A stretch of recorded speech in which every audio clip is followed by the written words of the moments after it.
What's up YouTube, Adam here and welcome back to Road to Glory episode 19 I believe. So we're kind of going in with some squad building challenges. The reason why I've done these, as you'll probably know, is Team of the Year was in packs over the weekend. So we wanted an opportunity to open as many packs as we can. So that's what we've done. Apologies for the camera, and I'm sure it looks terrible, but I need to invest in some lighting. The lighting really isn't good. I try and do as much recording over the weekend, but with Foot Champions, 40 games, and actually trying to have a bit of a life over the weekend, it's always a bit difficult. So i.e. I have to do them in the evening when there's no light. So roll on summer, roll on some nice weather and some daylight. That'd be nice, wouldn't it? Imagine seeing daylight. That'd be great. So yeah, guys, we're kind of rolling in with the squad building challenges. We're doing the Giovinco, just because his regular card, he's an absolute beast. So I thought, why not? Look at this pack we get as well. We get a draft token, which is absolutely insane. I started off with about 40,000 coins doing this, and I didn't think I'd get it all done, to be honest. So I ended up staying up really late to get it all done. But the packs just kept giving, and the players, I know they're flashing up pretty quick. I had to speed it up because I had so much footage. But you can see just quickly there, I'm not spending any more than sort of 600 to 700 coins per player. You get the odd one that's worth a bit more. But yeah, we're picking them up really cheap. Silver packs are paying out. Some real good players come through that are worth a fair bit of money. So we were just making our money back on each pack. It was insane, absolutely insane. So Team of the Year, as I said, is in packs. So we wanted as much opportunity to pack one. And I thought, let's do a few of these. Giovinco, I've been trying to fit him into a team. But being from the MLS is quite difficult. I got that untradeable inform Insigne from my rewards, so he links quite nicely. But then I've got no one at cam that really fits, and anyone at right wing that's kind of any good. So I think he's just going to be a super sub because he can play anyway. He can play cam, he can play striker, he can play right wing, and he can play left wing. So he's just going to be awesome super sub. I did do. I'd already done 4 of these challenges previously, and they cost me probably about 50k, but we packed Coutinho and sold Coutinho and got like 30k back, so probably about 20k. And I think I managed to pick up Giovinco all in old, spoiler alert, probably about somewhere in the region of 35 to 40k we picked him up for. Which is brilliant. I didn't sell everything because there's a lot of contracts and stuff that just boosted the club that I kept. So if you take that in consideration and the draft token and the rewards we got back from that, which you'll see in a future episode, I've got so much footage for you guys. Then we're probably looking at 20k, which is absolutely insane that we managed to pick him up for. I just kept finding players for cheap. Everyone was concentrating on Team of the Year, so it seemed like a real good opportunity to do a squad building challenge because everyone was just trying to sell everything to get as many coins as possible, and no one was really doing the squad building challenges, so I managed to pick up these players for super cheap. So it was really good. So we've got a lot of footage to get through. We've got obviously this episode. I'm going to try and fit Foot Champions into 2 episodes. Then we're going to do a foot draft for the token we got. Again, I done foot draft over the weekend. The reason being is because Team of the Year finished in packs on Monday at 6 p.m. I'd had no hope to get back and play a foot draft and open packs before that on a Monday. So I stayed up late on Sunday to get it done. So yeah, we ended up playing, I don't want to spoil it too much, but more than 40 games of FIFA over the weekend, which is a lot of games. It is a lot of games. Some real stressful games at times as well, but you'll see that, and I don't want to give too much away.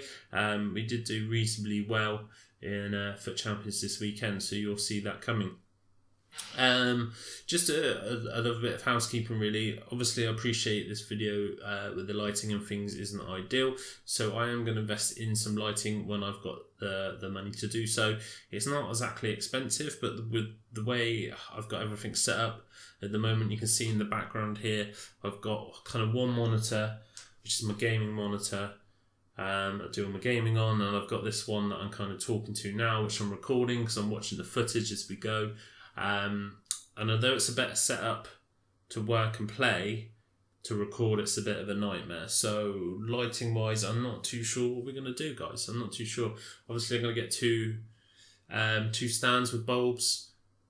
Am I going to have them here? I think the probably best place is here and here, but then this side may not be quite right. I don't know how it's going to work, but hopefully we can get it sorted, because I appreciate the lighting isn't excellent, and that's probably the only thing I really need to get now for the setup really. And the reason why I moved my monitor apart, because basically what I had is both monitors over like this side, but I was kind of squeezed up like I am now, trying to play FIFA looking this way, and it just didn't feel quite right. So when you have two monitors, the one you're concentrating on kind of needs to be in the middle, and it's alright if you're doing something over here, but when you're actually playing a game, it needs to be right in front of you. So that's what I've done. I changed it, and it seems to work better for me. It feels more comfortable, and I seem to be winning a few more games of FIFA, which is a little bit weird, but it obviously works. It was either that or buy another monitor. So I thought the cheapest option was to move it rather than having 3 monitors. I'm sure I'll get another monitor at some point, but sorry for the mess in the room, guys. This is just, it's been abused over the weekend really, with all the recording and things that are going on, and all the eating and drinking while playing foot champs. This has been a stressful weekend, so apologies for the mess. So yeah, we're working our way through these squad building challenges quite quickly. Again, I had to speed it up or else this video would have been super long. I couldn't believe how far my money was going. I was getting down low, and then I was selling players kind of as I went, and the packs just kept giving out really. I mean, that was probably the worst pack we had out the lot, but definitely advise doing it if you can pick up the players for as cheap as I did, and it's definitely worth doing. You can see here there's a few players I bought and sold because they didn't quite fit, and then I ended up losing a bit of money on a couple of players, which is a little bit unfortunate, but made some on it, but so it's not all bad. But yeah, what this allowed me to do is obviously sell on that the Giovinco we already had in the club, so that was an extra few thousand coins to put in the pot. We seemed to do alright. I just couldn't believe my luck with the packs. It was just unreal. It really was. Just kind of making my money back every pack, which just allowed me to invest. And you'll see, obviously, my coin total dip. You get 20,000 coins back. So with the 20,000 coins back we got Giovinco, it put us, right back up where we needed to be. And along with everything else, we got, that was still selling, and the contracts we got, it put us right back up to where our money was. And you see here, we packed this Toulouse centre back, and I couldn't believe my eyes when I saw how much he went for. I know that the Toulouse players were going for quite a bit, more so the wingers, because they were extinct. I know from doing the Lacazette. And then I saw he was going for like 15k. Or a little bit more. I lifted him for 15k because I thought, we get that quick sale, and then obviously we can invest that into packs. So there's a few packs here, a few of the challenges that I built that I missed, just because what I was doing, I was recording and then stop recording after each one, rather than you watch me go to and from the transfer list trying to find the players and finding the right ones and things. So there's a couple I missed just because I forgot to press record. Apologies. Noob move, I know, but it just saved a massive editing process, or else I would have had a super long 4 or 5 hour video that I had to edit down, and it just made a lot more sense to do it that way. So there is the odd one you'll see, and normally I see when I get to the packs that I haven't pressed record, and there you go, that was kind of that. So We're getting real close now. I threw in a couple of extra squad building challenges in here, just because there were a few over the weekend as well, and I thought, what a better place to put them. So they're a little bit further on in the timeline. I didn't really want to do that. I wanted to keep everything fresh, but it just made sense to put them in this video, to kind of get them out of the way, really, than trying to squeeze them and tack them onto Foot Champions gameplay and things like that. So I'm showing you the players I sold. Kind of as I go, really. The last kind of couple of squad builder challenges that I completed for the Giovinco was a little bit more costly than others. I don't know where it was getting late. Possibly could have been. It was sort of like getting on for 1:30, 2 in the morning, so there's not as many players on the market. So things were starting to get a little bit more expensive, but the packs were still given out. We're still kind of making a few coins here and there, getting the Portuguese players, we're getting the Liga 1 players, and some Eredivisie, and just, all sorts that were selling, so that was great. And you see a few more players here that sold, which was nice. So I'm pretty sure, we're getting to the point where we're picking up Giovinco rather shortly. Guys, it'd be interesting to know what you think of Giovinco, and if you've done it, or you think it's worth it, or you've been putting it off. Let me know down in the comments below.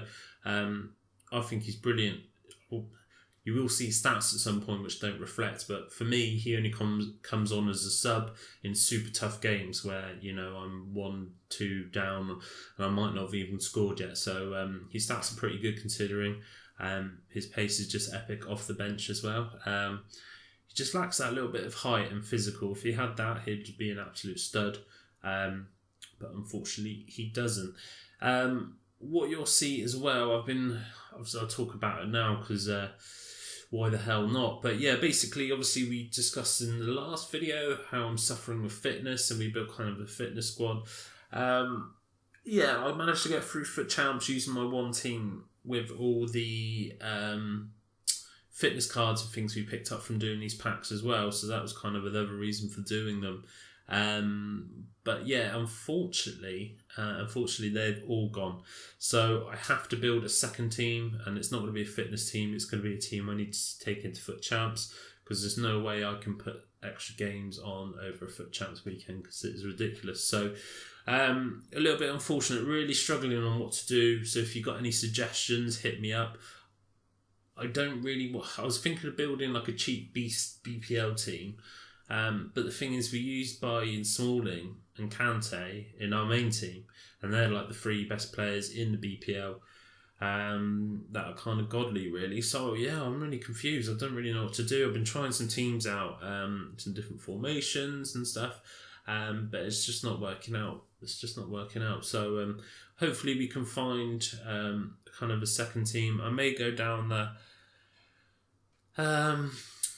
maybe sort of a Bundesliga hybrid with maybe the Calcio A, just because you've got that Sanchez who's an absolute beast, so he'd be a good replacement for Kante. And Costa up top. Douglas Costa's pretty sick. We can get Wendell at left back because he's pretty cheap. We could upgrade him eventually to Alaba, and we could have Socrates, and then go Manolas, and then the Greek goalkeeper in goal, and then we can go like Nainggolan or whatever down the right hand side. But I'm still struggling for the striker and the cam in that role. But hey, there you go. There's a Giovinco. We pick him up finally, guys. Look at that card. Absolutely insane. For the amount of coins we got him for, I could not be happier. Absolute stud of a player. So really happy to have him into the squad. He got that nice 4-star. He's a year older than me. So how old is he? He's 30. 30 with that pace, you can't grumble with that. I wish I had that pace at my age. So we opened the last pack from the squad building challenge, which there wasn't a lot in here if I remember correctly. So that's it. Let me know, guys, if there's some teams you're using that are absolutely sick. Please hit me up. I'd be interested to see. Obviously, the formation I play. I've been trying other formations, but the 4-3-3-4 just works best for me. I don't know what it is, but it just works for me. So that formation, if you can recommend any strong links to the cam to striker, that would be nice as well. Some perfect links. because that's probably where I'm struggling really. I could build a decent left and a right side and match them up, but getting up those players at the top, a bit of a struggle. So yeah, you see me do some more squad building challenges. We had the marquee matchups over the weekend. A lot of these players we had in the squad. Actually, in fact, all of them we had in the squad as bronze players. So I thought, hey, let's use them. Let's get rid, because there don't seem to be many squad building challenges that actually use these players that often. So I thought we'd do the packs while the team of the year is in there. Let's get them done and see what we can pack. Unfortunately, we didn't get a team of the year in this pack. No walkout. I don't think we've had a walkout yet, which is absolutely insane when you consider the amount of packs we've opened on this account. We've had no walkout. We've had a few informs, which was nice, but no walkout. No walkout. So yeah, hopefully our luck changes with the packs. Also, it's a bit weird. I've opened, God knows how many bronze packs. Absolutely insane amount of bronze packs, and yeah, we've had no bronze informs. Not a single one. We had a bronze November that we packed, but that was it. That's insane when you consider I've probably opened over 1,000 bronze packs, if not more. It's pretty ridiculous. So that's my pack luck for you. And to be honest, that's why I have this account where I don't spend any money, because even if I did, it'd probably be in a worse state than it is now. But yeah, so we didn't get a lot in this pack, unfortunately. But you can't win them all, guys. You can't win them all. This is the next one, the best dress. Squad building challenge. So this is just for a gold players pack and the kit. The kit's pretty trash. But again, I had a lot of these players in the club. Picked a few others up cheap. So I thought I'd get it done. You never know. We might get a team of the year in packs. But you can't but try. You can't but try. But we get that kit, and that kit is horrible. Absolutely horrible. I definitely won't be using it. But I was there for the pack, not the kit. And let's see what we get in this pack. Do we get anything nice? No walkout. What a surprise. And some trash gold players. So yeah, the story of our life really. But hey ho, guys, you can't win them all. Yeah, I really would like our pack luck to change, but just our luck in general will be nice on this account. But we're still going to work away, we're still going to plug away and see what we can get and what we can pick up, and how we can improve this team. And to be honest, it's annoying because I kind of see where I wanted to go with my main team, but now I've got to buy a second team. That's all going to be put on hold, and then second team's going to need improving before my team, and everyone else's teams are going to be improving in the meantime. So FUT Champions is not going to get any easier for us, and we don't seem to be doing any better in FUT Champions. We always seem to end up around the 21 to 23 wins. So I'd like at some point to get elite. I think we can do it. I think we can get 29 wins. It's definitely doable. It's only over 6 wins. I feel like I could easily win those 6 games. And the 6 games at least each weekend, I think I deserve to win over my opponent. But that's going to be it for today's video, guys. Thanks for sticking around. But until next time, take care. Peace.